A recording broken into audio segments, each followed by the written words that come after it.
अस्सलाम वालेकुम स्टूडेंट्स। उम्मीद है आप सब लोग खैरियत से होंगे। तो इस वीडियो में मैं आप बात करने जा रहा हूँ, ये आपका थर्ड चैप्टर है, स्टार्ट है गवर्नमेंट डिग्री कॉलेज शोरकोट की तरफ से BS geographic first semester computer science के स्टूडेंट्स के लिए।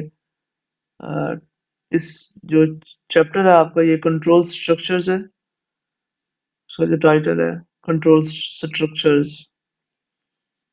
इंस्ट्रक्टर ये सब होंगे आपके, और उसके बाद तो चलिए शुरू करते हैं। हम बात करते हैं कि कंट्रोल स्ट्रक्चर होता क्या है। अच्छा, controls, what are control structures in C programming? A statement, मतलब एक ऐसी स्टेटमेंट या ऐसी इबारत कह लें, या ऐसी एक line that is used to control the flow of execution in a program, it is called control structure. मतलब एक प्रोग्राम के अंदर, मतलब जो चीज़ हम रन कर रहे हैं उसके फ्लो को कंट्रोल करने के लिए जो स्टेटमेंट यूज होती है उसको हम क्या कहते हैं जी? कंट्रोल स्ट्रक्चर कह देते हैं। It combines instruction into logical unit.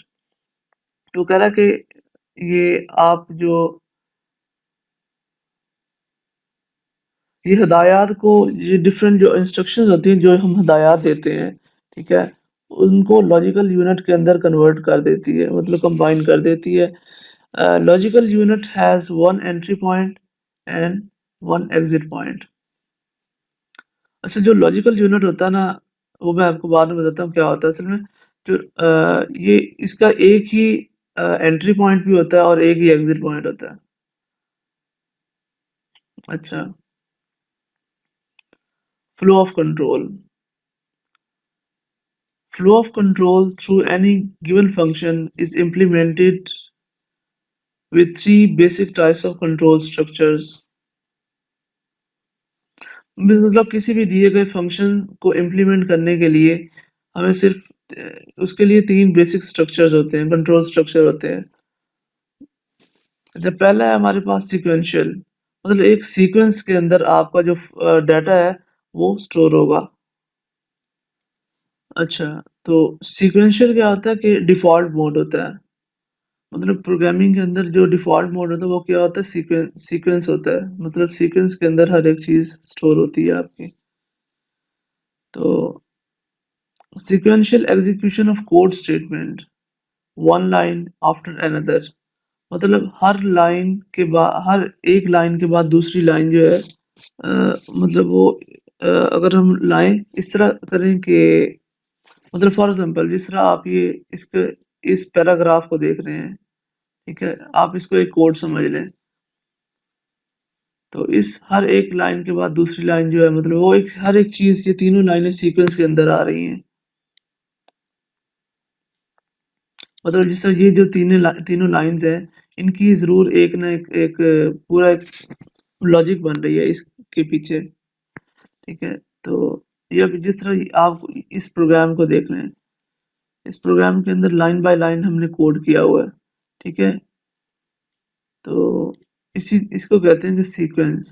Sequence के अंदर आप हर एक चीज़ को स्टोर करें, इम्प्लीमेंट करें। इस तरह ये बता रहा है यहाँ पे sequential execution of code statement. जैसा कि मैंने आपको अभी बताया, लाइक फॉलोइंग अ रेसिपी, ये एंड पे लिखा लाइक फॉलोइंग, मतलब एक एग्जांपल उसने दी हुई है, जैसे कि एक रेसिपी होती है। फॉर एग्जांपल आप आधी रात को उठ के दही बल्ले बनाना शुरू हो जाते हैं, तो अब आपके पास उस रेसिपी की तमाम अज्जा मौजूद होंगे, तमाम जो मटेरियल है आप वो इकट्ठा करेंगे सबसे पहले। तो फिर जाके आपकी, मतलब one by one, by step आप चीज़ें तैयार करेंगे, ठीक है। आप सबसे पहले जो पोटैटोज़ हैं वो बॉयल करेंगे, ठीक है। मतलब बाकी जो जितनी भी चीज़ें, मतलब स्टेप बाय स्टेप आप करेंगे तो तभी आपकी रेसिपी बनेगी ना, अदरवाइज़ तो नहीं बनेगी। तो बिल्कुल ये इसी तरह तरीके से बात कर रहा है, मतलब हमारा जो कोड है वो भी इसी तरह काम करता है। सीक्वेंस के अंदर हमें हर एक चीज़ देते हैं, हेडर फाइल्स देते हैं सबसे पहले, जैसे कि आप इस प्रोग्राम के अंदर देख सकते हैं, सबसे पहले हमने क्या दिया हुआ हेडर फाइल #includes stdio.h। इस पूरी को कहते हैं कि हेडर फाइल है ये आपकी, जो मेन हेड होता है। इस तरह इंसान का सर होता है, सर नहीं हो तो धड़ किस काम का होता है, बॉडी किसी काम की नहीं है आपकी। इसी तरह कंप्यूटर्स के अंदर जो प्रोग्रामिंग में हेडर फाइल्स का भी यही होता है। अगर हेडर फाइल नहीं है तो आपका प्रोग्राम किसी काम का नहीं है। तो उसके बाद हमारे पास ये मेन फंक्शन दे देते हैं हम इंटीजर्स। हमारे पास इंटीजर्स में हम हमारी जो फंक्शन है इंट है, उसके बाद बॉडी आ जाती है ब्रेसेस के अंदर। उसके बाद हमने दो इंटीजर्स लिए फॉर एग्जांपल, एक छोटा या बड़ा, मतलब दो, ठीक है। उसके बाद हमने एक फंक्शन उस पे अप्लाई किया, तो फिर हम हर एक चीज़ को फिर इनपुट ली, आउटपुट प्रिंट करवाने के लिए हम रिटर्न फंक्शन दिया हमने। मतलब हर एक चीज़ को हम इसका एक सीक्वेंस के अंदर आ रही है, तो ये भी यहाँ पे वही चीज़ बता रहा है। It's like a recipe. Selection क्या होती है? It is used for decision. ये मतलब फैसले के लिए यूज़ होती है, या मतलब क्या आप ये करना चाहते हैं या नहीं करना चाहते हैं। अगर करना चाहते हैं तो क्यों करना चाहते हैं। ब्रांचिंग, जैसे कि मतलब कुछ शाखें सी होती हैं, ये देखें मेरा स्टेप बाय स्टेप प्रोसीजर्स हम कर रहे हैं। तो चूजिंग बिटवीन टू और more alternative paths in C, there are these are the types of selection statements. हाँ, सी लैंग्वेज के अंदर ये कुछ सिलेक्शन स्टेटमेंट्स होती हैं, तकरीबन 3 होती हैं हमारे पास। इफ होती है, और उसके बाद मतलब ये हम वन बाय वन देखेंगे। वैसे मैं आपको बता देता हूँ। इफ एल्स होती है, और तीसरी होती है स्विच स्टेटमेंट, स्विच। अच्छा, सबसे पहले हम इफ स्टेटमेंट को देख लेते हैं। मैं आपको कुछ प्रोग्रामिंग, बेहतर है हम साथ-साथ प्रोग्राम भी करते रहें, और आप लोग भी प्लीज़ वीडियो पॉज़ करके आप साथ-साथ प्रोग्रामिंग भी स्टार्ट किया करें, ताकि आप लोगों को की प्रैक्टिस हो सके प्रोग्रामिंग की, और आपको फाइनल में या मिड के अंदर कोई प्रॉब्लम वगैरह ना हो। ठीक है? तो इधर से हम अपना कंपाइलर ओपन कर लेते हैं। अच्छा, हमने एक ना प्रोग्राम लिखना है, ये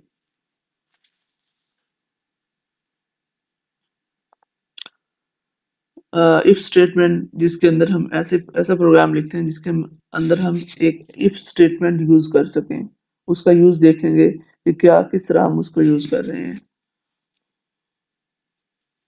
मतलब हमें शो करवानी है कि हमारा एक जो जो इंटीजर है ना, वो बड़ा है और एक छोटा है फॉर एग्जांपल। तो हम इफ को किस तरह से परफॉर्म करते हैं, अब हम इस प्रोग्राम के अंदर देख लेते हैं। अच्छा, सबसे पहले हम क्या करते हैं, हेडर फाइल्स देते हैं, हैश इंक्लूड stdio.h। अच्छा, उसके बाद हम मेन फंक्शन देते हैं इसको। प्रोग्राम के अंदर सिर्फ हमारे एक प्रोग्राम के अंदर सिर्फ एक ही मेन फंक्शन होता है, उसके अलावा कोई मेन फंक्शन नहीं होता। दो नहीं लिख सकते आप, एरर दे देता है प्रोग्राम। अच्छा, उसके बाद बॉडी आ गई हमारी। अच्छा, अब हमने दो इंटीजर्स लेने हैं, इंट एक्स वाई ले लेते हैं, ए बी सी है कोई भी ले लेते हैं। चलो हम ले लेते हैं जी एस एन टी ले लेते हैं। एस इज इक्वल टू 20, और सेकंड इंटीजर जो हम ले रहे हैं int T is equal to 10 semicolon. उसके बाद हम ऑपरेशन परफॉर्म करना चाह रहे हैं, इफ स्टेटमेंट लगाना चाह रहे हैं इसके ऊपर। कोई भी स्टेटमेंट जब हम यूज़ करते हैं तो उसके साथ ब्रैकेट्स के अंदर ही जो कुछ भी हमने ऑपरेशन परफॉर्म करवाना है, तो वो हमने लिखना होता है। ठीक है? अच्छा, तो आपकी जो स्टेटमेंट होती है, वो 2 चीज़ों पर मुश्तमिल होती है। एक तो आप जो ऑपरेशन परफॉर्म कर रहे हैं, इफ स्टेटमेंट हम लगा रहे हैं इसके अंदर, हम क्या कहते हैं इसको, if X is less than Y, then उसने क्या करना है, आगे वो क्या करे, साथ में ब्रैकेट्स जरूर आएंगी, ये ब्रेसेस, तो जो चीज़ आपने एक चीज़ नई चीज़ स्टार्ट कर रहे हैं तो उसको एंड भी करना है। अच्छा, अब हम एक चीज़ ना, अगर हमारे पास एस और टी ली है तो यहाँ पे भी एस और टी लेंगे, एक्स वाई नहीं लेंगे, एस एंड टी। तो हम इसे कह रहे हैं कि अगर S is less than T, मतलब अगर टी जो 20 है, बल्कि सॉरी हम यहाँ पे नंबर चेंज कर लेते हैं, यहाँ पे 20 कर देते हैं और यहाँ पे 10। अच्छा, हम अगर इसको कहते हैं कि if S is less than T, मतलब 10 20 से छोटा है, तो हमें ये एक है ना, एक लाइन प्रिंट करके दे, तो प्रिंट एफ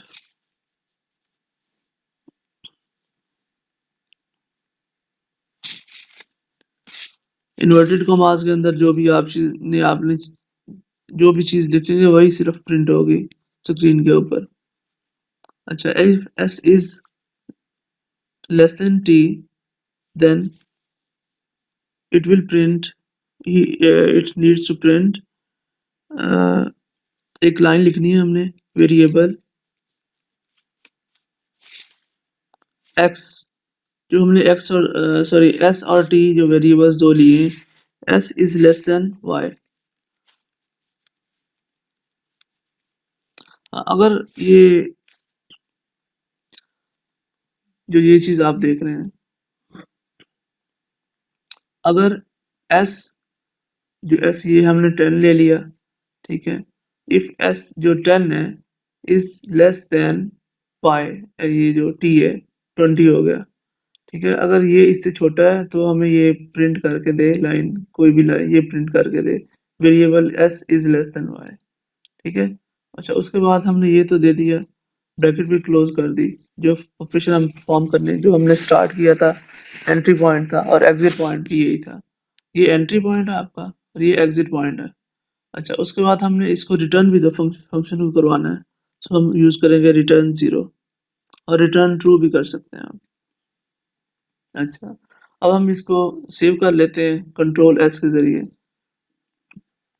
और इसको यहाँ पे F10 प्रेस कर लें, या फिर ये जो छोटा सा आपको बटन नज़र आ रहा है आप इसके ऊपर क्लिक कर दें, ये देखें।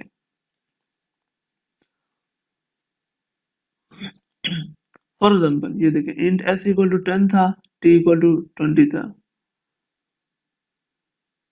तो इसको दोबारा कर लेते हैं। जी, ये देखें, s is less then t।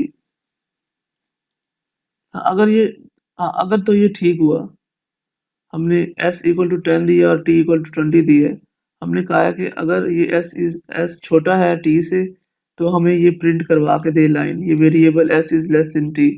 अच्छा, अगर तो ये हमारा ये स्टेटमेंट ठीक है, मतलब जो चीज़ हम परफॉर्म करना चाह रहे हैं वो ठीक है, तो ये आंसर देगा, variable s is less then y। और अगर फॉर एग्जांपल इसको हम 20 कर देते हैं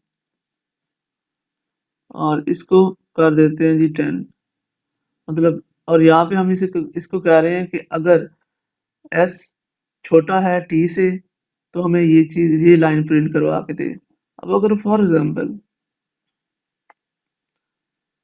होता क्या है कि हमने गलत इंटीजर्स दे दी, इंटीजर्स की वैल्यू जो है हमने गलत दे दी है, तो ये क्या करेगा, कुछ भी प्रिंट नहीं करेगा, क्योंकि आपने जो स्टेटमेंट लिखी है वो गलत है, ठीक है। तो प्लीज़ आप लोग भी साथ साथ प्रैक्टिस करते रहें ताकि आप लोगों को सही तरह से समझ आ सके बाद में, नहीं अदरवाइज आप लोगों को फिर प्रॉब्लम होगी। Thank you guys. अच्छा, तो ये तो था एक पहला प्रोग्राम, हमने एक और प्रोग्राम भी अभी करना है। ये जो मैंने इस फाइल के अंदर ये प्रोग्राम दिया हुआ है, ठीक है? उसी के साथ बिल्कुल एक मैंने दिया है कि ए के अंदर एक्स की जो वैल्यू है, ये एस या टी की जो वैल्यू पहले वेरिएबल की फर्स्ट वेरिएबल की वैल्यू मैंने बड़ी दी है, एक में छोटी दी है। जबकि जो स्टेटमेंट हम परफॉर्म कर रहे हैं, इफ स्टेटमेंट लगा रहे हैं, वो सेम चीज़ होगी। ये देखें जिस तरह मैंने अभी आपको करके दिखाया है, ठीक है? ये आप इन दोनों में डिफरेंस देख लें। अभी बता दिया मैंने आपको। अच्छा, हम एक और प्रोग्राम भी करते हैं साथ में। हम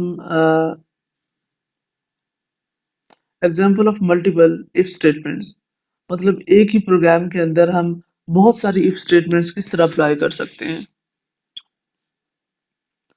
अगर for example we can use multiple if statements to check more than one condition, हम एक से ज़्यादा कंडीशंस चेक करने के लिए इफ स्टेटमेंट्स को ज़्यादा सारे इफ स्टेटमेंट्स को यूज़ कर सकते हैं, इस्तेमाल कर सकते हैं। कैसे? तो आइए अब अपना कंपाइलर ओपन कीजिए, तो हम इसको कर देते हैं डिलीट। आप प्लीज़ इसको वीडियो को साथ साथ मतलब कि थोड़ा मतलब पॉज कर लेंगे और साथ साथ ना आप प्रोग्रामिंग मेरे साथ ही करते रहेंगे। Thank you. हैश इंक्लूड मतलब हम सबसे पहले अपना मेन हेडर फाइल लिखेंगे stdio.h।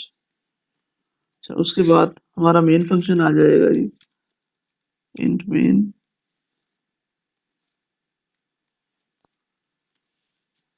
जो चीज़ हमारी बॉडी हमने लिखनी है, दो हमने इंटीजर्स ले लिए हैं इसके अंदर भी, int X comma Y semicolon. उसके बाद हम कुछ प्रिंट करवाना चाह रहे हैं। हम कहते हैं कि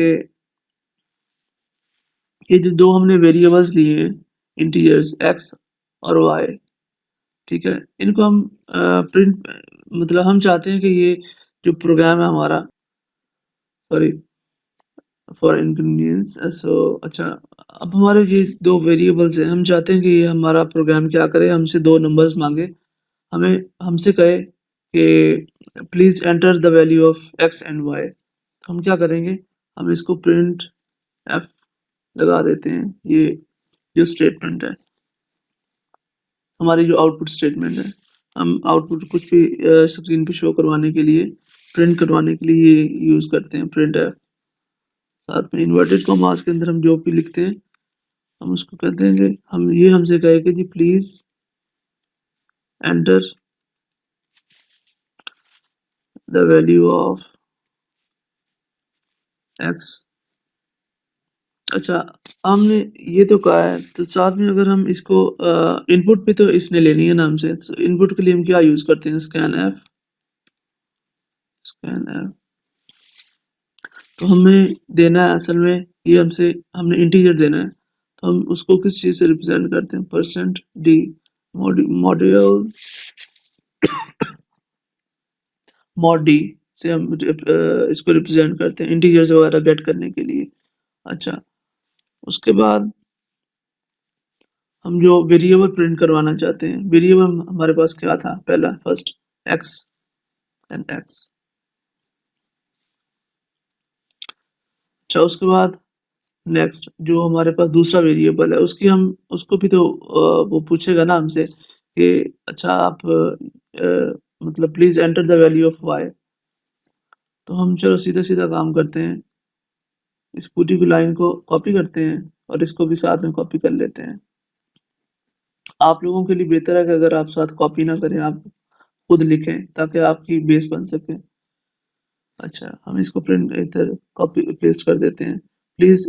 तो सेकंड जो हमारे पास वेरिएबल था वाई, तो ये हमसे पूछेगा please enter the value of Y. अच्छा, इधर भी हम एक्स की जगह वाई चेंज कर देते हैं। अच्छा,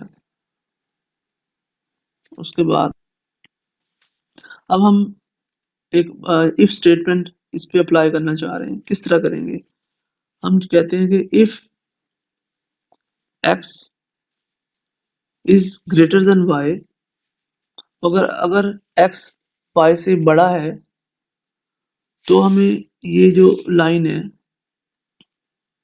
sorry,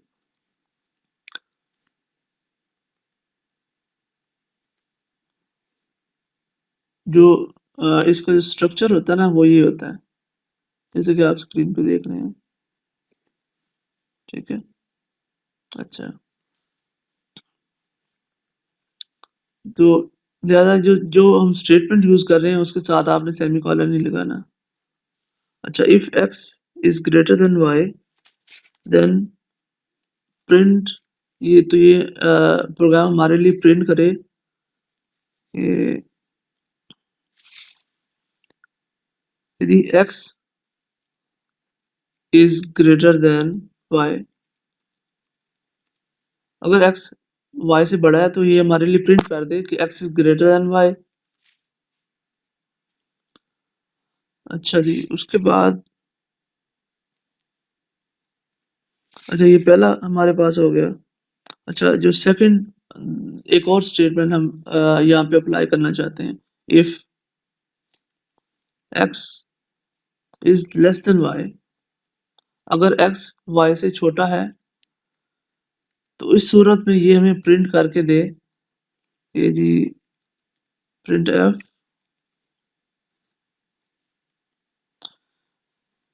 that X is less than Y. पहले हमने ये ऊपर वाला फर्स्ट जो हमारा था स्टेटमेंट अप्लाई की, क्योंकि हमने करवाना था कि जी एक्स, इफ अगर एक्स वाई से बड़ा है तो हमें ये कहे कि जी प्रिंट करवाए स्क्रीन के ऊपर जो डायलॉग बॉक्स होता है, ये जिस तरह आप ये वाला नीचे ये डायलॉग आउटपुट यहाँ पे शो होती है। अच्छा, तो ये हमें लाइन पे प्रिंट करवा करवा दे यदि एक्स वाई से बड़ा है, X is greater than Y. ये जो स्लैश एन है ये हम यूज़ करते हैं न्यू लाइन के लिए, इन्वर्टेड कॉमास, उसके अंदर हम जो भी प्रिंट करवाएंगे वो लाइन पे प्रिंट होगा। X is less than Y,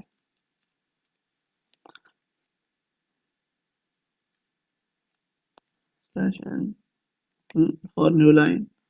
अच्छा, हम एक और स्टेटमेंट ले लेते हैं, इस पे अप्लाई करते हैं। इफ अगर x is equal to Y, अच्छा जो हम इक्वल के लिए ऑपरेटर यूज करते हैं वो डबल इक्वल का साइन होता है।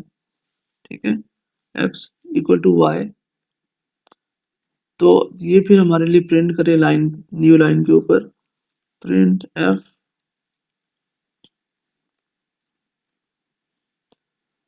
इन्वर्टेड कॉमास, उसके अंदर आप लिख लेंगे एक x is equal to Y, equal to Y.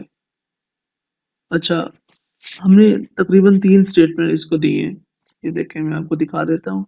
सबसे पहला काम हमने 2 इंटीजर लिए, ठीक है, 2 वेरिएबल दिए हैं एज अ इंटीजर, मतलब उनकी जो वेरिएबल्स की वैल्यू है वो हमने इंटीजर में ली है।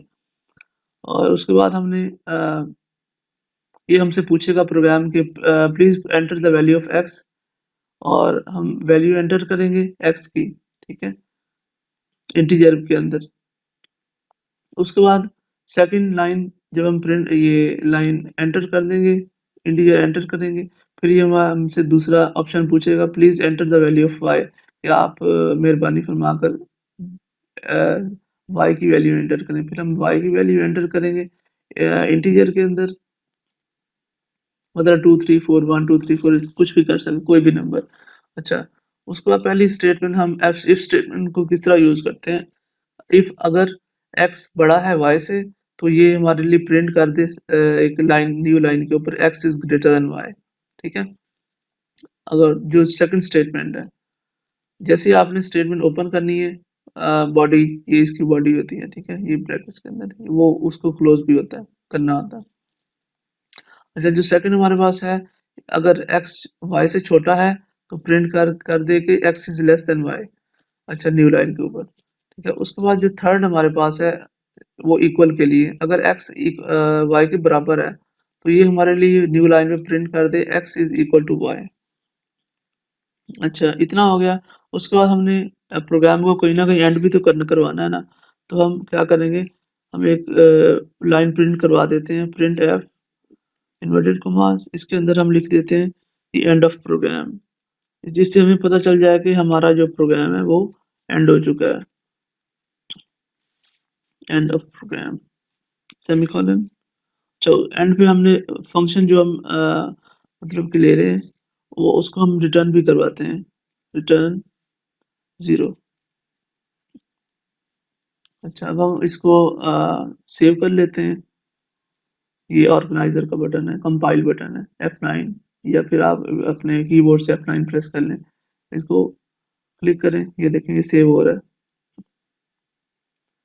अच्छा, उसके बाद F10 प्रेस कर दें। ये लें, ये हमसे इसने पूछा हमसे कि जी please enter the value of x। हम कोई भी वैल्यू 90 पुट कर देते हैं, 90 नहीं, चलो हम 100 पुट कर देते हैं। अच्छा, एंटर करें। ये दोबारा आपसे पूछेगा नेक्स्ट वैल्यू के लिए, please enter the value of y। तो हम कह देते हैं 90। एंटर करें। ये देखें इसने आपको कहा है कि x is greater then y। ठीक है, ये हमारी जो फर्स्ट स्टेटमेंट थी, ये हमारी ये वाली, ये पूरी हो गई है, ये इस पे फुलफिल करती है। अच्छा, चलो हम इसको एंटर कर देते हैं। ओके, ये बंद हो गई। अच्छा, हम इसको दोबारा करते हैं, रिकम्पाइल करते हैं। अच्छा, अब हम दूसरी स्टेटमेंट अप्लाई करने के लिए ये वाली जो है x is less then y वाली, ये हम करते हैं। अब हम x को कोई नंबर दे देते हैं, 90 दे देते हैं। अच्छा, y के लिए हम 100 कर देते हैं। आप कोई भी नंबर कर सकते हैं। एंटर करें। ये देखें x, इसने कहा है जी x is less then y। x is less then y कौन सी, ये वाली जो हमारी थी, ये वाली स्टेटमेंट, ये फुलफिल करती है इसके ऊपर। अच्छा, इसको बंद कर दें। अब दोबारा रन करके देखें। अब हम x और y के लिए, दोनों के लिए बराबर नंबर देते हैं, एक ही जैसा नंबर देते हैं। आप कहते हैं फॉर एग्जांपल 50 x के लिए और y के लिए भी 50। तो ये क्या करेगा, ये देखिए ये कह रहा है कि x is equal to y। End of the program. ठीक है, समझ आ गई आपको। ये होता है कि हम इफ स्टेटमेंट को किस तरह से यूज करते हैं अपने प्रोग्राम के अंदर। तो ये अब आपको अच्छी तरह समझ आ गई। तो अगर समझ नहीं आई तो वीडियो को प्लीज़ पॉज करके दोबारा करें। मतलब आप 2 से 3 दफ़ा वीडियो देखेंगे एक वीडियो को, तो इंशाल्लाह ताला आप और साथ-साथ प्रैक्टिस भी करते रहा करें, ताकि आप लोगों की बेस बने और प्रोग्रामिंग अच्छी हो आपकी। ओके, थैंक यू, शुक्रिया।